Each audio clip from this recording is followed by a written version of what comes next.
Hello my dear friends, स्वागत है आपका आज की इस क्लास में। हमारी क्लास सीरीज का ये दूसरा वीडियो है और यूपी करंट अफेयर्स और पिछले वर्षों में पूछे गए महत्वपूर्ण प्रश्नों की श्रृंखला में आज हम लेकर आए हैं ये दूसरी क्लास। तो चलिए बिना देरी किए शुरू करते हैं। आज का पहला प्रश्न है, निम्नलिखित में से किस स्थान पर दुनिया के सबसे बड़े मेडिटेशन सेंटर सर्ववेद महामंदिर का निर्माण या उद्घाटन किया गया है? विकल्प हैं इलाहाबाद के सारनाथ में, काशी के उमराहा, काशी के लमही या इलाहाबाद के नैनी। तो इस प्रश्न का सही उत्तर बताइए, क्या होगा सही उत्तर? इस प्रश्न का सही उत्तर है ऑप्शन बी, काशी के उमराहा में। तो दुनिया का सबसे बड़ा मेडिटेशन सेंटर काशी के उमराहा में निर्मित किया गया है। आगे बढ़ते हैं। काशी तमिल समागम के दौरान तमिल में रियल टाइम अनुवाद करने के लिए किस उपकरण का उपयोग किया गया था? तो इस प्रश्न का सही उत्तर होगा ऑप्शन बी, भासिनी। भासिनी नाम का रियल टाइम अनुवादक एक उपकरण था, ट्रांसलेटर, जिसका उपयोग किया गया था काशी तमिल समागम के दौरान। आगे बढ़ते हैं और अगले प्रश्न पर चर्चा करते हैं। चौधरी चरण सिंह की जयंती पर निम्नलिखित में से किसने किसान मित्र नामक एआई यानी आर्टिफिशियल इंटेलिजेंस ऐप का उद्घाटन या शुभारंभ किया था? विकल्प दिए हैं सूर्य प्रताप शाही, योगी आदित्यनाथ, सुरेश खन्ना या फिर जगदीप धनखड़।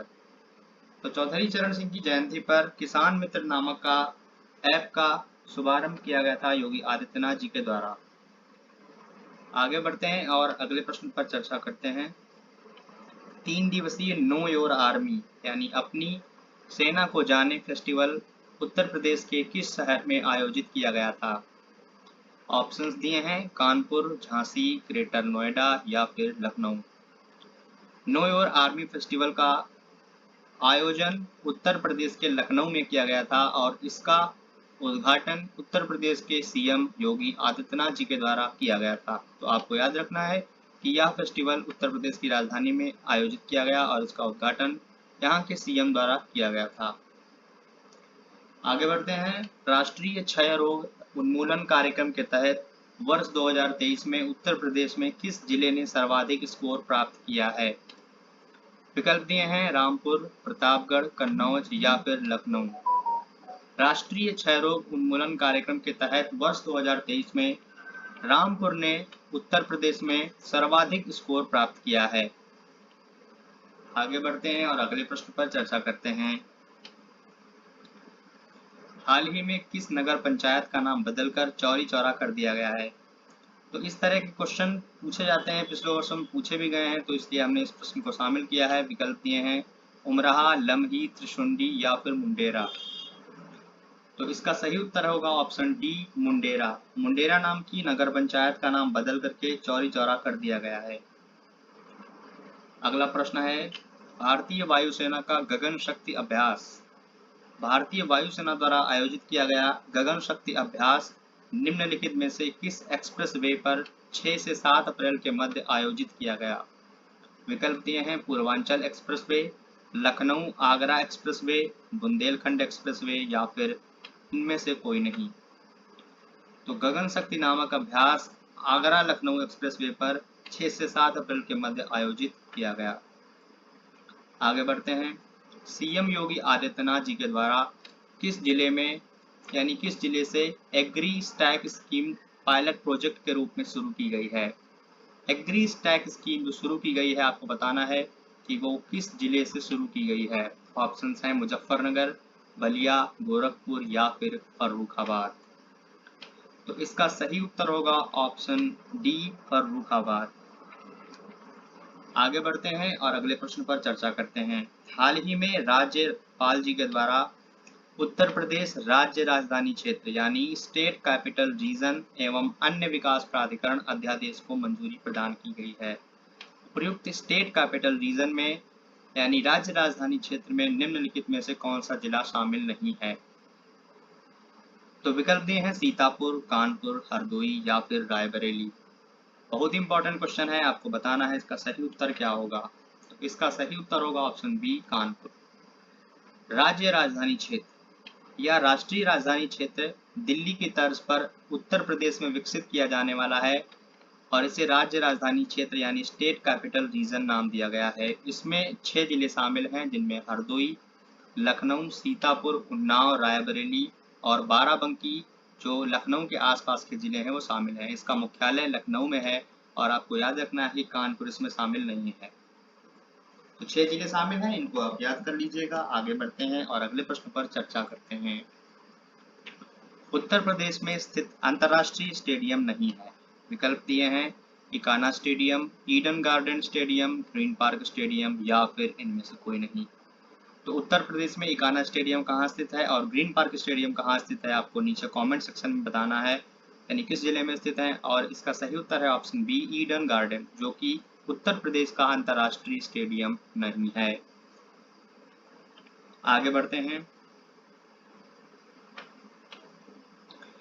आगे स्टैटिक जीके के प्रीवियस ईयर क्वेश्चंस दिए हैं, आप इन पर नजर डाल सकते हैं क्योंकि ये प्रश्न रिपीट हो सकते हैं आगे आने वाली परीक्षाओं के लिए। तो पहला प्रश्न है, प्राचीन कोसल साम्राज्य की राजधानी डैश बौद्धों के लिए पवित्र है, यानी बुद्धिस्ट जो लोग होते हैं उनके लिए यह स्थान पवित्र है, जो कि प्राचीन कोसल साम्राज्य की राजधानी भी था और यहीं पर बुद्ध ने सबसे महान चमत्कार किए थे जिनमें उनकी कई छवियों का निर्माण भी शामिल था।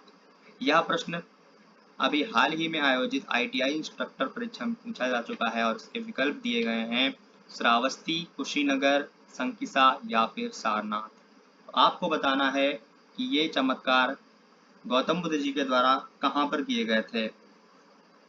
तो इस प्रश्न का सही उत्तर है ऑप्शन बी, श्रावस्ती। श्रावस्ती स्थल जो है बहराइच से 15 किलोमीटर की दूरी पर स्थित है और यहाँ पर कई स्तूप और खंडहर संरक्षित किए गए हैं। प्राचीन काल में यह कोसल साम्राज्य की राजधानी था और यहाँ पर भगवान बुद्ध ने अपनी दिव्य शक्तियों का प्रदर्शन करके उन लोगों को प्रभावित करने का प्रयास किया था जो उनमें विश्वास नहीं करते थे। ऐसा माना जाता है कि इसे पौराणिक राजा श्रावस्त द्वारा स्थापित किया गया था और यहाँ पर बुद्ध ने अपने जीवन के 27 साल गुजारे थे। आगे बढ़ते हैं और अगले प्रश्न पर चर्चा करते हैं। उत्तर प्रदेश के चरकुला नृत्य के संदर्भ में निम्नलिखित कथनों पर विचार कीजिए। पहला कथन है यह उत्तर प्रदेश के अवध क्षेत्र में किया जाने वाला नृत्य है। दूसरा स्टेटमेंट है इस नृत्य में पर्दा ढके महिलाएं अपने सिर पर बड़े बहुस्तरीय गोलाकार लकड़ी के पिरामिडों को संतुलित करती हैं और कृष्ण के गीतों पर नृत्य करती हैं। नीचे दिए गए कूटों में से आपको बताना है कि इन दोनों स्टेटमेंट में से कौन से स्टेटमेंट्स सही हैं या फिर कोई सही नहीं है। विकल्प दिए हैं ना तो एक और ना ही दो, एक और दो दोनों, केवल एक या फिर केवल दो। तो इस प्रश्न का सही उत्तर है ऑप्शन डी, केवल दो, यानी कि पहला स्टेटमेंट गलत है। चलिए देखते हैं कि क्या इसमें गलत है।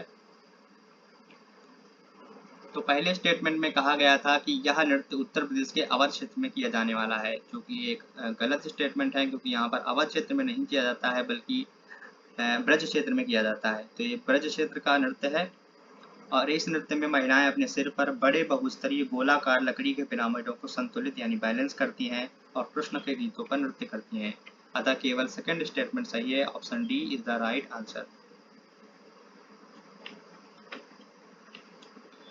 अगला प्रश्न है उत्तर प्रदेश के संदर्भ में निम्नलिखित कथनों में से क्या या कौन से कथन सही हैं।